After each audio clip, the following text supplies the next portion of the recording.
ایک مرتبہ حضرت عمر رضی اللہ تعالیٰ عنہ جا رہے تھے، دیکھا کہ ایک انصاری آدمی ہے جو رو رہا ہے، اتنا رو رہا ہے، اتنا رو رہا ہے۔ حضرت عمر رضی اللہ تعالیٰ عنہ اس کے پاس رک گئے، کہنے لگے کیا بات ہے، اتنا کیوں رو رہے ہو؟ اس نے ایک اپنا واقعہ سنایا، کہنے لگا جی مجھ سے اتنا بڑا گناہ ہو گیا ہے، میں بڑا پریشان ہوں، میرے دل کو تسلی نہیں ہو رہی، فکر اندر ہی اندر کھا رہی ہے کہ میرا کیا بنے گا۔ حضرت عمر نے پوچھا بتاؤ کیا معاملہ ہے؟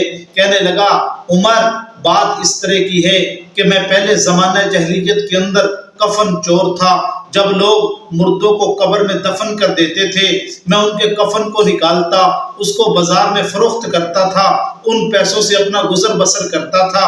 ایک مرتبہ کچھ اس طرح ہوا کہ ایک انصار کی جوان لڑکی جو ہے وہ فوت ہو گئی، انہوں نے ان کو قبرستان میں دفن کیا۔ میں رات کو گیا، میں نے اس کی قبر کو کھودا، وہاں سے کفن جو ہے چرا کر میں لے جا رہا تھا، میرے اوپر شیطان سوار ہو گیا، میں پیچھے مڑا، میں نے اس جوان لڑکی سے منہ کالا کیا، یعنی جو مردہ لڑکی تھی اس سے میں نے زنا کیا۔ اس کے بعد میں واپس آ گیا، اس دن سے لے کے آج تک میرے دل کے اندر اتنی خوف اور فکر ہے، میں پریشان ہوں کہ اللہ میرے اس گناہ کو معاف کریں گے یا نہیں۔ حضرت عمر نے جب اس کی یہ بات سنی، حضرت عمر کو جلال آ گیا، اس کا ہاتھ پکڑا، اللہ کے نبی صلی اللہ علیہ وسلم کے دربار میں لے کے آگے، کہا یا رسول اللہ یہ وہ آدمی ہے، یہ رو رہا تھا، اس کا ایک واقعہ ہے، اس کو آپ سنیں۔ اللہ کے نبی نے جب اس کے واقعے کو سنا، اس نے وہ سارا واقعہ حضور کو سنایا۔ اللہ کے نبی صلی اللہ علیہ وسلم کو بھی جلال آ گیا، میرے نبی نے اس کو ڈانٹا کہ تو اتنا بدبخت انسان ہے کہ تو نے ایک مردہ لڑکی کے ساتھ زنا کیا، منہ کالا کیا۔ جب اس نے دیکھا کہ اللہ کے نبی بھی مجھے ڈانٹ رہے ہیں، وہاں سے یہ سسکا اور بھاگا اور ایک ویرانے جنگل کے اندر چلا گیا، وہاں 40 دن تک اکیلا اللہ کے سامنے گڑ گڑا کے روتا رہا، اللہ سے معافی مانگتا رہا، اپنے گناہ کے بارے میں اللہ سے کہتا رہا میرے اللہ مجھے معاف کر دے، میری غلطی کو معاف کر دے، میری خطا کو معاف کر دے۔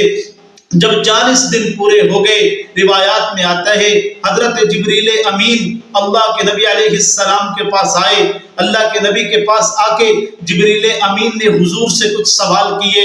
وہ سوال یہ ہیں، حضرت جبریل نے پوچھا یا رسول اللہ میرے اللہ نے یہ کہا ہے کہ ہم مجھے یہ بتائیں کہ پیدا اللہ نے تمہیں کیا ہے یا کسی اور نے؟ حضور نے فرمایا کہ میرے اللہ نے سب کو پیدا کیا ہے۔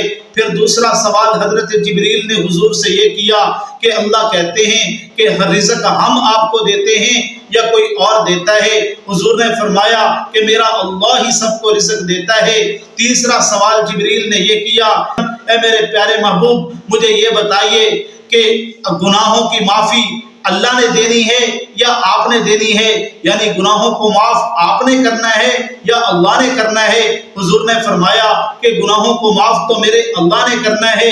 تو جبریل امین نے کہا یا رسول اللہ میرے اللہ نے مجھے یہ کہا ہے کہ میرا وہ گناہگار بندہ جو آپ کے دربار میں آیا تھا، آپ نے اس کو ڈانٹا، اس کو جھڑکا، وہ بھاگ کے ویران جنگل میں چلا گیا، آج 40 دن ہو گئے ہیں، وہ بندہ روزانہ مجھ سے معافی مانگ رہا ہے، گڑ گڑا کے رو رہا ہے، مجھے کہہ رہا ہے میرے اللہ مجھے معاف کر دے۔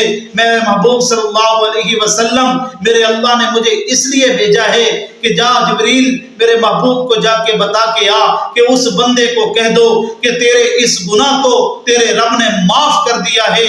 یہ معافی نامہ لے کر جبریل امین حضور کے پاس آئے، اللہ کے نبی نے اس صحابی کو بلایا اور کہا کہ میرے صحابی میرے رب کی رحمت تیرے اس گناہ سے بھی بڑی ہے، اللہ نے تیرے اس گناہ کو معاف کر دیا ہے۔ اسی لیے حضور علیہ الصلوۃ والسلام نے فرمایا کہ جب بندہ توبہ کرتا ہے اللہ اس کی توبہ کی وجہ سے اس کے گناہ کو معاف کر دیتے ہیں۔ لَوَجَدَ اللَّهَ تَوَّابًا رَحِيمًا، جب بندہ استغفار کرتا ہے، گناہ پہ معافی مانگتا ہے، اللہ غفور الرحیم ہے، اللہ اس کے گناہ کو معاف کر دیتے ہیں۔ اللہ ہمیں